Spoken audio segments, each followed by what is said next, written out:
4장 43절입니다.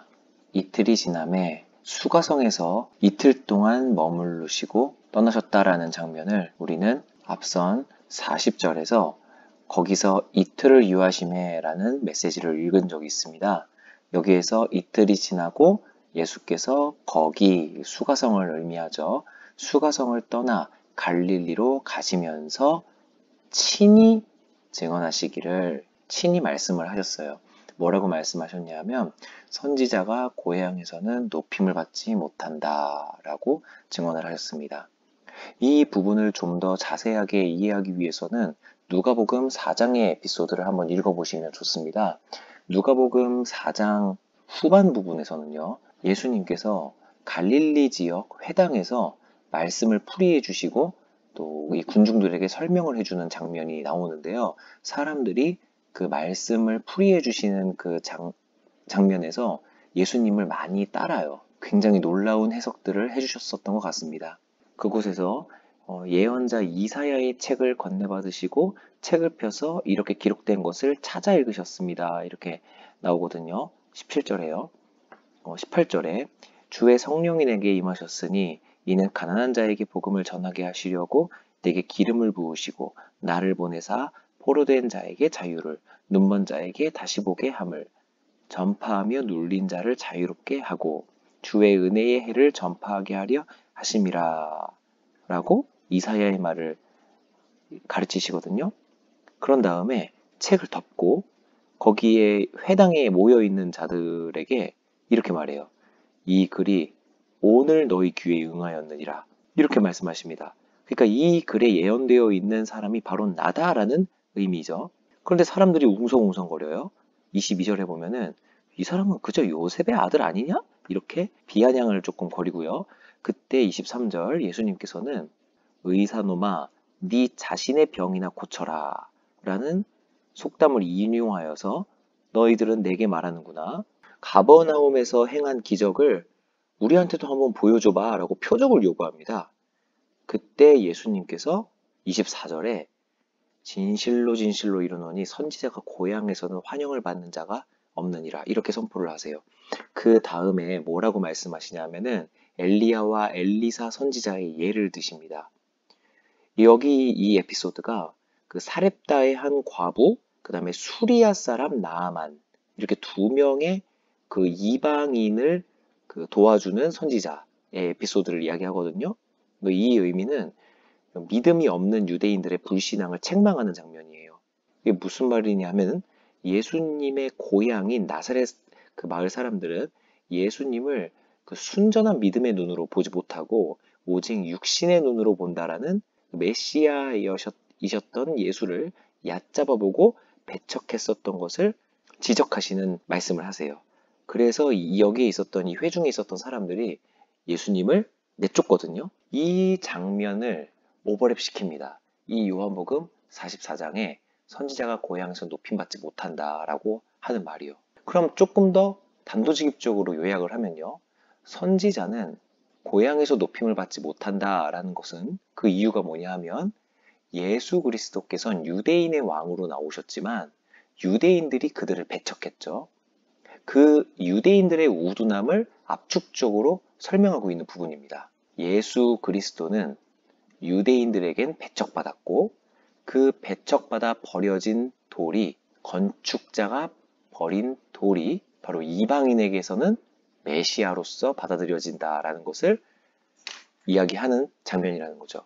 그럼 왜 갈릴리로 들어가시면서 왜 이런 말을 하시느냐? 오늘 이 에피소드의 주제인 고향 사람들에게는 배척받고 이방인이 구원을 얻게 되는 그 사역을 미리 복선으로서 이야기해 주시는 장면이라고 볼 수가 있는 겁니다.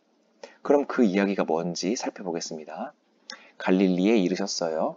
갈릴리인들은 그를 영접해 줍니다. 아유, 웬일일까요? 그 이유가 있죠. 이는 자기들도 명절에 예루살렘에 갔다가 그 예루살렘에서 하신 모든 일을 봤기 때문에 영접을 한다는 겁니다. 그럼 예루살렘에서 예수님께서 뭘 하셨느냐? 사실 요한복음에서는 예루살렘에서 하신 일이 그 성전 정화 사건 밖에는 나와 있지 않아요. 하지만 압축적으로 요한복음 2장 23절에 그 성전정화 사건 다음에 6월절에 예수께서 예루살렘에 계시니 많은 사람이 그의 행하시는 표적을 보고 그의 이름을 믿었다. 이렇게 나옵니다.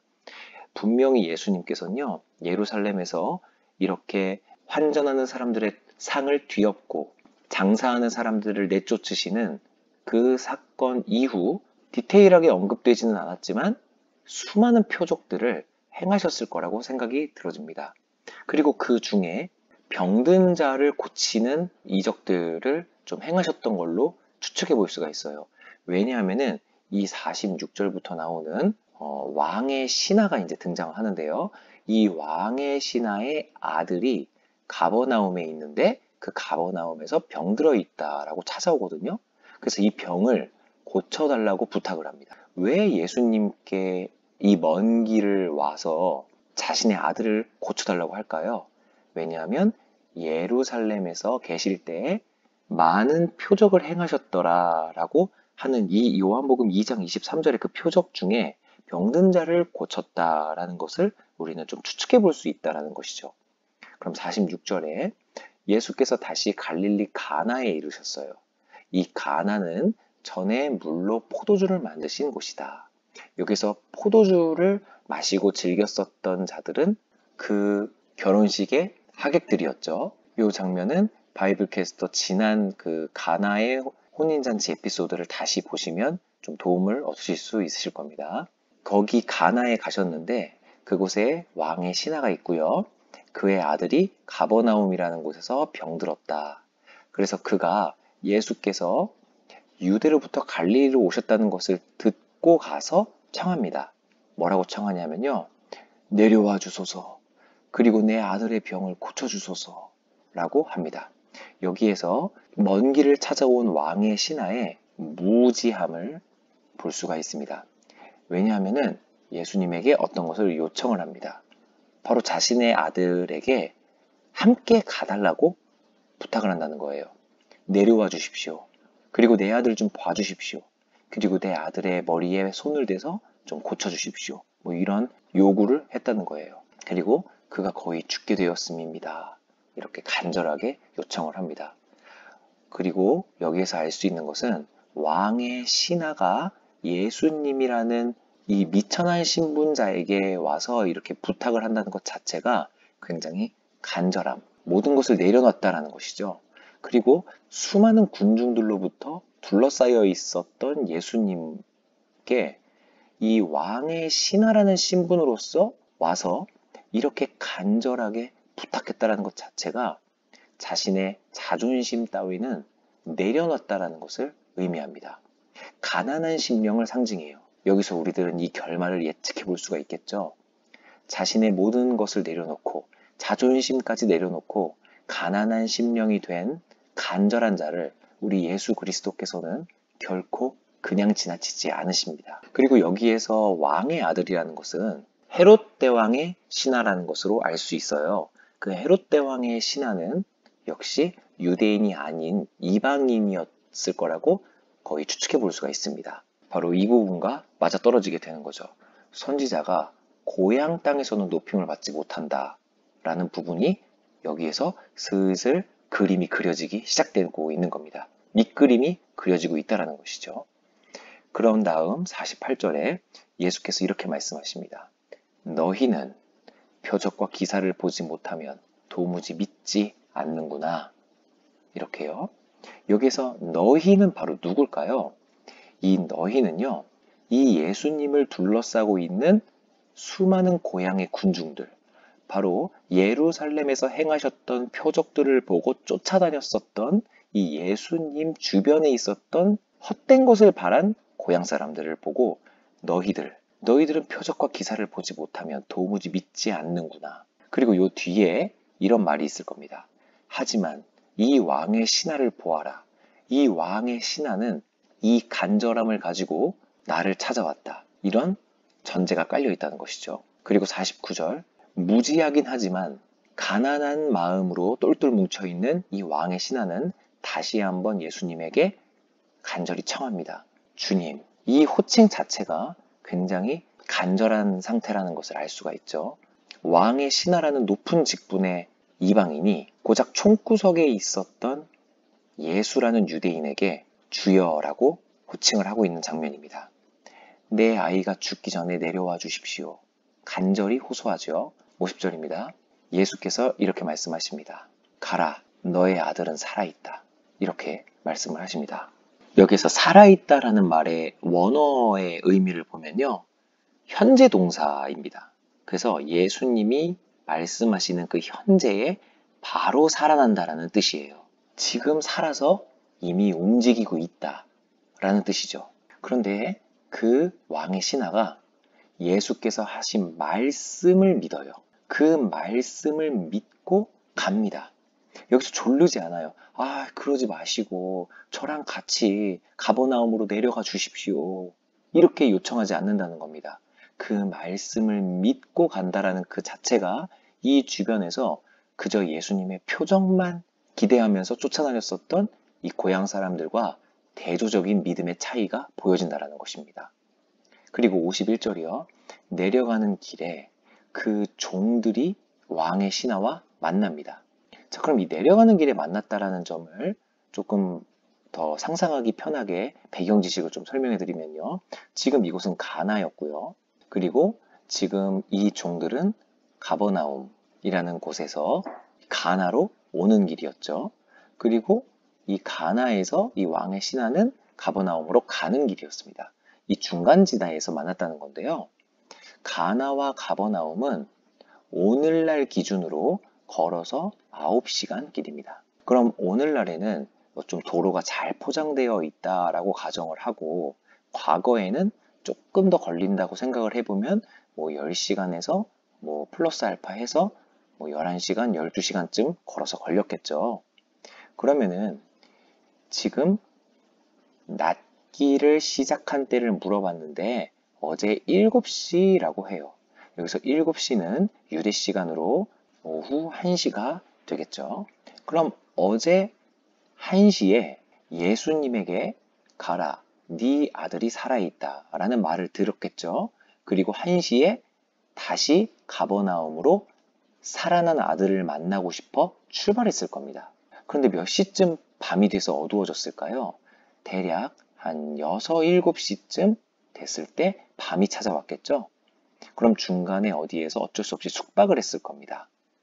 어떤 중간지대에서 숙박을 하고 난 뒤 아침 일찍 다시 아들을 만나러 가버나움으로 향하는 길에 이 종들을 만났을 거예요. 바로 다음 날 아침 일찍 이 종들을 길 한복판에서 만났을 거라는 겁니다. 그랬을 때 이 종들이 주인님, 당신의 아들이 살아났습니다. 이렇게 소식을 전해줬겠죠. 그런데 이 왕의 신하가 제일 먼저 물어본 것이 뭐냐면 그 낫기 시작한 때가 언제냐? 라고 물어봤다는 거예요. 이거를 물어봤다는 것 자체가 예수님의 말씀을 믿었고 그 믿음을 확인하고 싶었다는 걸 우리는 추측해 볼 수가 있습니다. 내가 어제 예수님께 내 아들이 살아있다. 그러니 가라. 라고 말씀을 들은 시간이 어제 오후 1시였다. 그런데 내 아들이 낫기 시작한 때가 언제냐? 이렇게 물어봤다는 거예요. 이 부분에 숨겨진 의미가 있어요. 굉장히 중요한 의미입니다. 이것이 뭐냐면요. 낳았다, 안 낳았다가 중요한 게 아니라는 거예요. 아이가 살아있다라고 자신의 종에게 이 말을 들었을 때 이 왕의 신하가, 그러니까 이 아이의 아버지가 누가 살렸는지가 중요한 게 아니라 그저 내 아들이 살아났다라는 것, 그것이 바로 목적이었다면 오, 그래?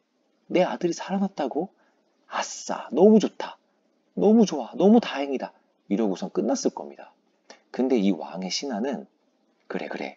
아이가 살아있다라는 건 됐고 언제 살아났냐? 이걸 물어봤다는 거예요. 이게 이 아버지에게 왜 중요했었을까요?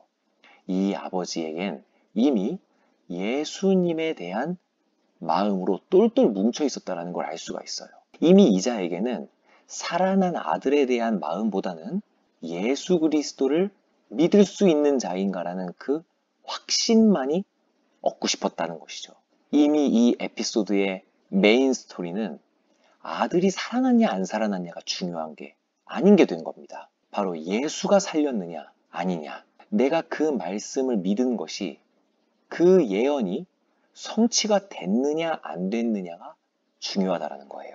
그런데 이 종이 어제 7시에 떨어졌습니다 라고 말을 듣는 순간 이것은 이 왕의 신하에게 있어서 일종의 예언의 성취가 되는 겁니다. 이 예언의 성취를 통해 자기가 믿고 그 집이 믿게 되어진 사건이 된다는 것이죠. 앞서서 누가복음 4장 에피소드를 간략하게 소개를 시켜드렸죠. 그 모습과 완전히 대조를 이루게 됩니다. 누가복음 4장에서는 고향 사람들에게 예수님께서 이사야의 예언이 성취가 됐다. 그게 바로 나다 라고 말씀해 주셨을 때 저들은 그 예언의 성취를 눈앞에서 목격해도 예수를 믿지 않았고 오히려 내쫓아 버렸습니다. 하지만 이 이방인인 왕의 신하는 어떤 모습입니까? 이 예수님의 예언에만 관심을 가졌고 그것이 성취됐다라는 것을 확인하는 순간 이 예수를 그리스도로 믿게 되는 사건이 된다는 거예요. 그리고 그의 아버지가 예수께서 네 아들이 살아있다 라고 말씀하신 그때인 줄을 알고 믿었죠. 그리고 54절 마지막 구절에 이것은 예수께서 유대에서 갈릴리로 오신 후 행하신 두 번째 표적이니라. 그럼 첫 번째 표적은 뭐였을까요? 가나의 혼인잔치 표적입니다. 바로 물을 포도주로 만드신 사건이 첫 번째 표적이었어요. 이 표적과 관련이 있었기 때문에 두 번째 표적이라고 굳이 지칭을 했다고 볼 수가 있겠죠.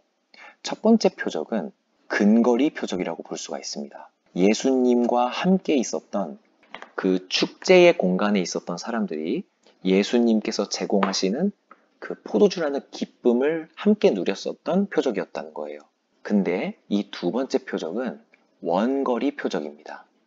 바로 멀리서 예수님의 말씀만으로 그 기쁨이 제공되어지는 표적이라는 거예요. 근거리 표적과 원거리 표적, 그것이 왜 중요할까요? 이것은 제가 아도핑크 목사님의 강해를 발췌하여 읽어드리면서 마무리를 하도록 하겠습니다. 말씀을 수단으로 하여 멀리에서부터 전해지는 이 생명이 바로 오늘날의 우리를 위한 메시지이다.